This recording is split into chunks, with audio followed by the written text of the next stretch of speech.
Day one, liver focus. Getting the 10K steps in. So far, so good.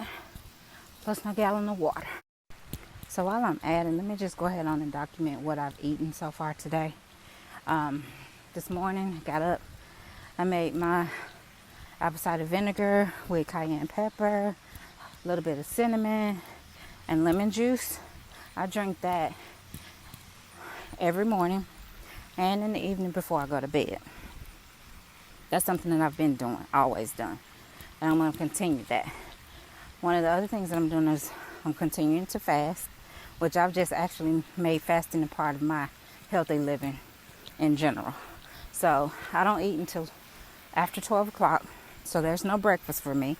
So my water in the morning that I drink is usually all what I have until lunchtime after 12. Try not to eat anything after 8 o'clock, which usually pans out to be right at like 7:30, because by the time I get home from work and cook, and after getting dinner and everything together for the family, I usually eat. But back to what I ate for lunch today. So I had a garden salad, fresh vegetables, added an egg to it, cucumbers, few strawberries, fresh strawberries, light raspberry vinaigrette, not a lot, just a little, because I'm trying to stay away from sugar as much as possible, but that vinaigrette does have sugar in it. I don't think you can get away with too much that has sugar, so I'm just trying to limit it, even though I might not be able to cut it completely out. I am trying to be aware and conscious of what I am eating that does have sugar in it. And then I added some cranberries and pecans to the salad, and just a little bit of shredded cheese. So that was what I ate for lunch. So now we're coming to dinner time. I cooked the family dinner for myself because I really wasn't hungry, but I knew I needed to eat something. I was doing potato wedges and shrimp, coconut shrimp for them, and something light, something not too heavy, something I could do really quick and still be able to come out and get my workout in. But what I did was, for me, I had a baked potato. I had just a little bit of salt and pepper on it. I had added some Parmesan cheese to it and a little bit of sour cream. So, yes, I am eating carbs while I am on this liver focus diet, because I don't want to cut out carbs completely, because you need carbs, you know. So after eating my baked potato, of course, got ready, came out for my evening run / walk / jog. I do a little bit of it all while I'm out here, and I just try and get my 10,000 steps in, or it's most of the time it ends up being over 10,000 steps, because I try and walk 2.5 miles. Sometimes it gets up to 3 miles a day. I usually do that within an hour. I think my best time is an hour and 10 minutes. So that's usually what I do when I come out and I do my exercise and whatnot for the day. Mind you, during the day at my desk, I usually get my squats in. That way I could take a break, usually 15 minutes in the morning, 15 minutes in the afternoon, and I'm getting in some cardio. Right now, it's really not about losing weight for me. It's more so about healthier me. I started this healthy living journey back in 2019, and I was at my heaviest then. I think I was right at 193. Right now, I'm coming in at 178. My goal weight will be 160. 155, 160. That's what my goal weight is. I'm trying to get that done in the next 3 months. So now, 178 to by September at my goal weight of 160. So that's why I've added the liver focus, to try and help with trying to just, stay in shape, stay healthy, detox, Never had an issue with water. Drinking water has always been a part of my diet. Never had an issue with that. That's why I can easily drink a gallon of water a day. But what I'm starting to do now to kind of amp up the weight loss is I'm infusing my water. I'm doing JJ Smith's, her ginger, lemon, and cucumber. So I just take the lemon, slice up a lemon, slice up a cucumber, and add ginger to it, let it sit overnight and infuse. And that's what I'm drinking throughout the entire day. I usually do a picture of that so that it'll last me. And like I said, I don't have a problem with drinking regular water.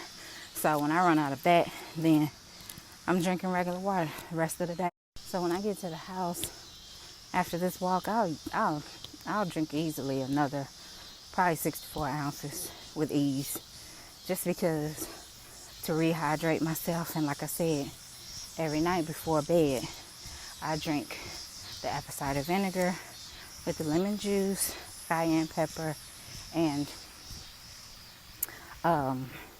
cinnamon. And I just started adding the cayenne pepper to it, only because somebody told me it kind of helps boost your metabolism, which is probably why I haven't been able to get rid of my belly fat. You probably can't see it now, but I have my waist trainer on. But my issue is my fupa. My waist stays slim, but I can't get rid of that weight right there in my fupa area. And I've always thought that it's just because I've had 2 C-sections and it's just going to be that way. But I know it's not the truth. So being that my fupa is the area that I want to definitely work on, make sure I get toned. I've actually lost all my back fat. I don't really have too much back fat. Probably can't see it from here. But, you know, hey, my waistline, you probably can see. It's not, well, not with this waist trainer, but I don't really have back fat anymore. Used to, not anymore. I want to get this right here toned up some more. And I honestly think that's hereditary, because I have had that my entire life, even when I was very slim, and at a healthy weight of 155. I've always had this little double chin issue, but I know that's something that I can get rid of as well. So it's another problem area I want to work on. And just really just toning and getting rid of some of what I call my problem area. One other thing that I do want to focus on is, and I know you can't really get rid of this, it's hereditary. I had cellulite since I was a teenager. I always knew that once I had kids, I was going to be on the thicker side because, number one, my grandmother on both sides, both my grandmothers, they're always hippie and butt heavy. So I knew that just because of how I ate and how my metabolism was and how I could eat a whole bunch of food and never gain weight when I was younger, I knew it would catch up to me after I started having kids. And sure enough, it did. I was always the kid that didn't have no shape, sticks and bones, even all the way up until I went to college and after I had my first child. But in my mid-30s was when I started to see the butt form, the hips form, which I had hips, but they were like there. And when I knew I really needed to start it, kind of, upping up my workouts, which never had an issue with working out. That's why I can do it with such ease now. Going to the gym, none of that. I always knew that healthy-wise, I didn't want to be like my mom or some other family members that suffer from diabetes, that suffer from heart issues and different things like that. So that's why I always worked out, tried to eat healthy. I'm a picky eater anyway, so it wasn't hard for me to not, keep a good diet. But I did notice after my second child that I had a bout with diabetes, and I knew that then that was going to be a problem for me. And since then, that is when I have always had the issue with trying to maintain my weight. And I think it's just been multitude of things that involve me knowing when to, how to control my blood sugar, knowing when to just, what the things I can eat and things I can't eat, and how to eat them throughout the day. So that's what I'm working on now during this liver focus challenge. And depending on how the first bottle goes with the liver focus, I'll probably add JJ Smith's blood sugar with it and see how it goes for month 2. And then if that works out, then I'll keep it going for month 3 by using both of them together and see how that works out.